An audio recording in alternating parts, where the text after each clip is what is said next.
Monsieur Fuselier, je suis heureuse de vous accueillir dans Papote Café. Vous habitez Varennes-Vauzelles. Vous êtes un écrivain local, mais sûrement plus que cela, puisque vous êtes connu et reconnu dans la France entière. Vous avez un vécu d'écrivain assez consistant. Vous êtes né à Charleville-Mézières, comme Rimbaud. Alors, c'est quelque chose qui ne s'invente pas. C'était prémonitoire ou c'est le hasard du destin. Vous avez eu une formation de juriste, vous avez travaillé dans le milieu bancaire, et puis, à 58 ans, il y a eu un déclic que vous allez nous raconter. Alors, est-ce que vous pouvez nous expliquer un peu mieux votre parcours, votre enfance, et puis ce déclic qui a suscité chez vous l'envie de vous lancer à cœur perdu dans la littérature? Mais comme vous le disiez, je suis né dans le berceau de la naissance d'Arthur Rimbaud, à Charleville-Mézières, où j'ai habité, je suis né à 1 kilomètre à vol d'oiseau de sa maison. Donc il a effectivement bercé mon enfance, ses poésies m'ont charmé, et effectivement déjà j'avais un regard sur l'écriture et la littérature. Sinon effectivement, à 58 ans, ma vie a été fauchée par une tragédie subite. J'ai dû arrêter effectivement brutalement mon travail, et j'ai été entre la vie et la mort pendant 2 ans dans les hôpitaux. Et cette approche de la mort, puisque les néphrologues m'avaient ouvertement annoncé que je pouvais mourir, pour évacuer cette peur de la mort, je me suis mis à écrire. Donc je n'étais absolument pas prédestiné à écrire durant ma retraite. J'avais d'autres ambitions et d'autres objectifs. Mais le hasard a fait qu'effectivement, l'écriture est venue spontanément. J'ai commencé à publier des articles dans le Nouvel Observateur, et on m'a dit tu as une plume élégante et juste, voilà, il faut poursuivre ton effort dans la littérature. Alors l'écriture a été une véritable thérapie pour vous? C'est une thérapie, oui, essentiellement thérapeutique au départ. Pour devenir une passion maintenant. Pour se métamorphoser en passion, comme vous le dites. Et c'est en 2014 que mon premier roman est sorti, Le Sentier du Juste. Il a été publié à un tirage de 5000 exemplaires. Pour un premier roman, c'était vraiment pour moi une surprise. Il a été publié en France, en Belgique et en Suisse. Et il m'a fait tout de suite connaître, ne serait-ce que le Journal du Centre qui m'avait publié un article, une page entière sur moi, et le titre m'avait fortement ému, où il était écrit « Il m'a sauvé la vie et a changé ma vie ». Et en fait, c'était mon frère qui, au dernier moment, alors que j'allais mourir, m'a donné son bras. Un beau cadeau. Un très beau cadeau. Alors, comme tous les écrivains, vous avez des petites manies, des rituels d'écriture, vous êtes inspiré par quoi, vous aimez vous renfermer chez vous, vous aimez sortir dans la nature, étant donné la situation géographique de notre département. Comment ça se passe pour vous? Alors, mon lieu d'inspiration, c'est la forêt des Bertranges, où je vais souvent me promener avec mon chien. Nous l'avons en commun, je crois. Oui. J'ai perdu d'ailleurs ce chien très récemment. Il s'appelait Icar. Et j'ai bien fait de faire comme Hitchcock, qui, vous savez, se produisait dans chaque film un court instant. Dans chacun de mes romans, Icar est présent. À un moment de savoir. Bon, je savais qu'un jour je le perdrais, donc pour l'éternité, je l'ai conservé dans ma mémoire comme ça. Donc, alors, donc, vous avez publié le Sentier du Juste, mais après, vous vous êtes lancé dans l'écriture de romans policiers. Et ça a été une spécialité, puisque vous en avez écrit plusieurs. Alors, c'est compliqué d'écrire un roman policier. Est-ce que vous faites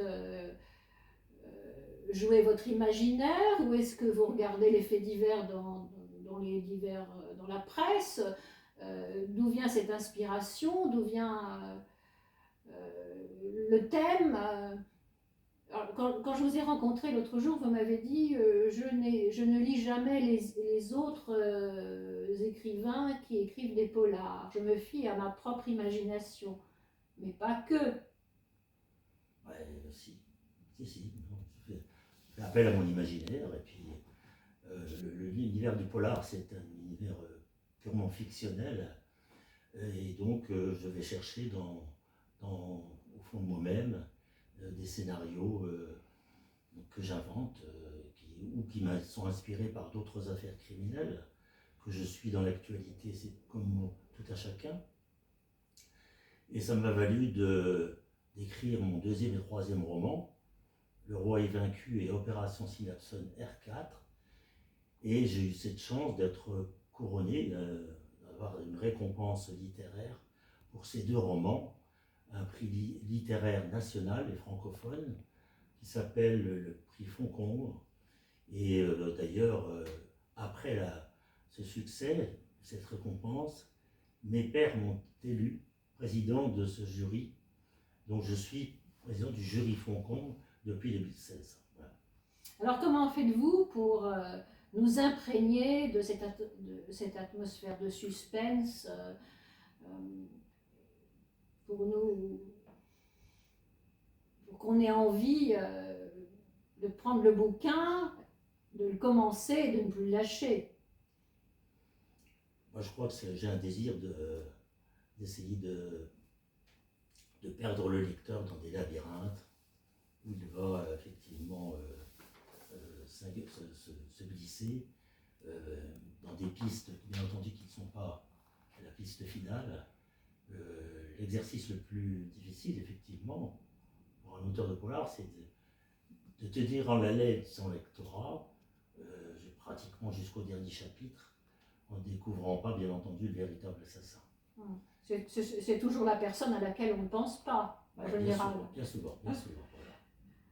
Quels sont vos 3 derniers livres? Alors, vous parliez, j'ai écrit, je crois, 7 ou 8 romans policiers. Oui. Effectivement, c'est mon cœur de cible. Hein. Et j'ai souhaité altérer un petit peu mon genre littéraire. Et là, dernièrement, mes 3 derniers romans ne sont pas des romans policiers. Ce sont des romans inspirés de faits réels. Et pourquoi j'ai eu cette envie d'écrire ces faits réels? En fait, j'ai raté dans ma carrière, j'aurais voulu être juge d'instruction. Et je n'ai pas pu, pour des raisons d'argent, m'inscrire à l'école de la magistrature. J'ai eu mon parcours de maître en droit, mais je n'ai pas pu exercer cette profession. Je me suis rattrapé en retraite à travers ces 3 derniers romans et un travail d'investigation qui est effectivement captivant. Ça fait appel à des recherches, ça fait appel à questionner les acteurs de l'histoire, ça vous oblige à aller sur place, un véritable... En fait, qu'est-ce que fait un juge d'instruction? Il reconstitue des faits réels. C'est ce que je fais dans mes romans. Et en même temps, vous m'avez beaucoup ému l'autre jour lorsque vous m'avez raconté que vous avez écrit aussi la biographie d'un ami qui était mourant, que vous êtes allé voir quelques minutes ou quelques heures avant son décès, et vous lui avez promis d'écrire son histoire. C'est un livre qui m'a touchée, ça. Alors, le titre est « Je ne regrette rien Ouais. ». C'est effectivement c'était un ami, il est décédé il y a quelques mois. Nous avions la passion commune d'essayer d'aider les gens. Et il était un lecteur assidu de mes romans, et j'avais l'habitude d'aller chez lui pour discuter, lui remettre mon roman. Et en fin de vie, il s'est mis à se confesser, à me raconter toutes les anecdotes de sa vie. J'ai été très ému. Et cette stupéfaction devant tant d'humanisme et tant de rôle humanitaire, je lui ai suggéré d'écrire effectivement son histoire. Il m'a dit, je suis incapable d'écrire, mais par contre toi tu sais faire. Et vous l'avez fait. Je l'ai Alors, votre dernier bébé, c'est... fait. Avec cette petite précision Pardon? que quand je suis allé le voir à la polyclinique du Val-de-Loire, dans ces derniers instants, j'avais le manuscrit original dans mes mains, Oui, il a tenu dans ses mains, il a vu qu'il lui était dédié, oui. et il ne pouvait plus lire, bien sûr. Et je lui disais, comme on arrêtait ses traitements, qu'il devait retourner à son domicile. Je vais te le lire à la maison. Je vais te le lire à la maison. J'ai pas eu le temps puisqu'il est décédé 3 ans après. C'est émouvant comme histoire.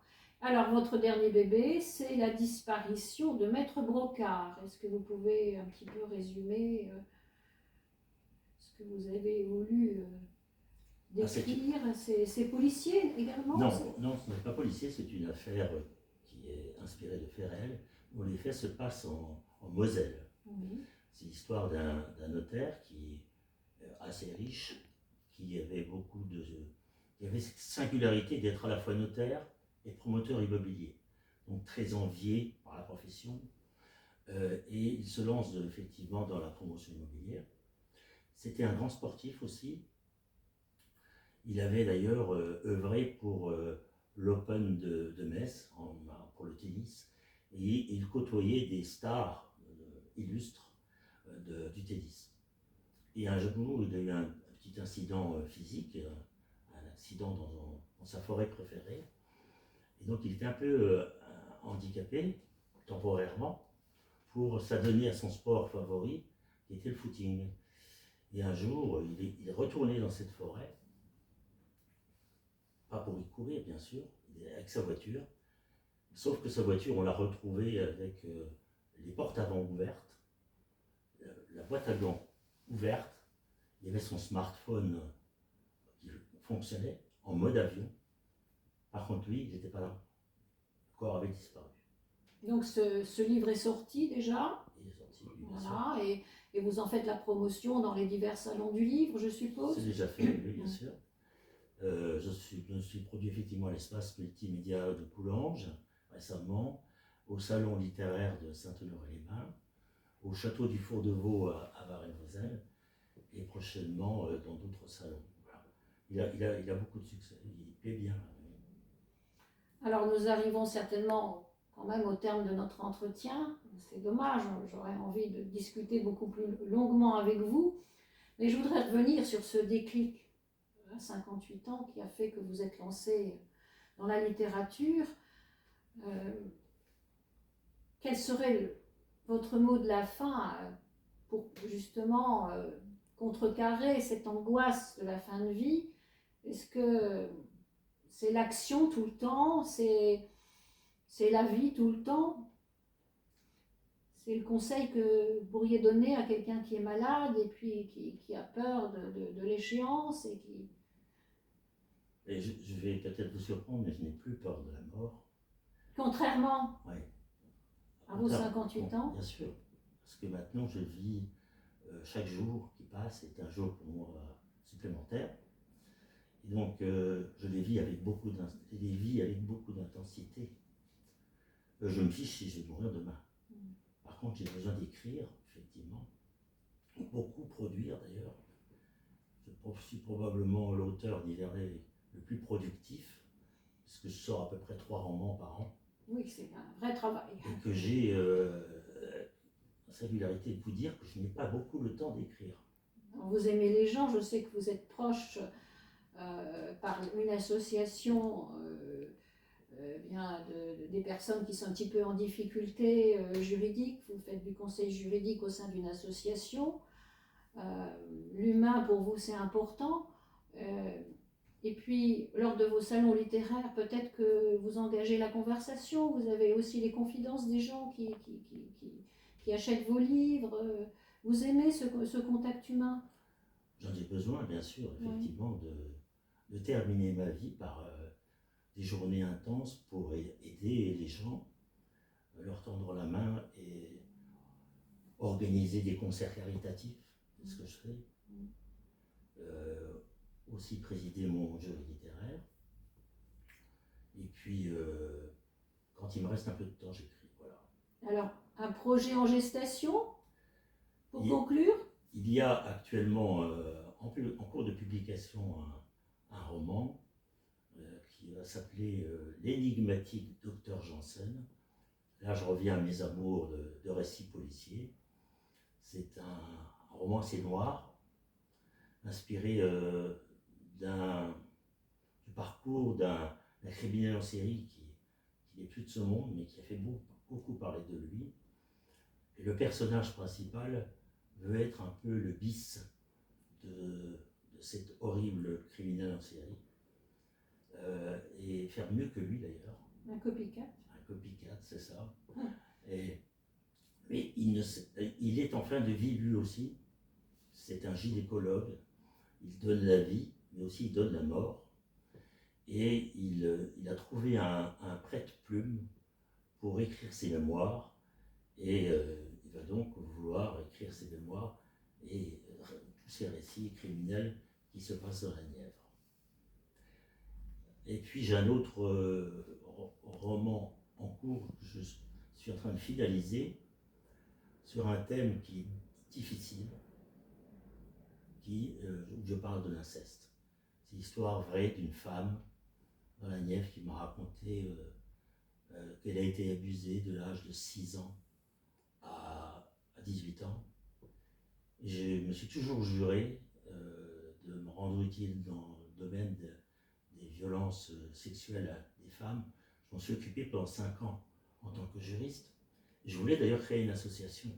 Je n'ai pas pu, pour des raisons matérielles, trouver des partenaires.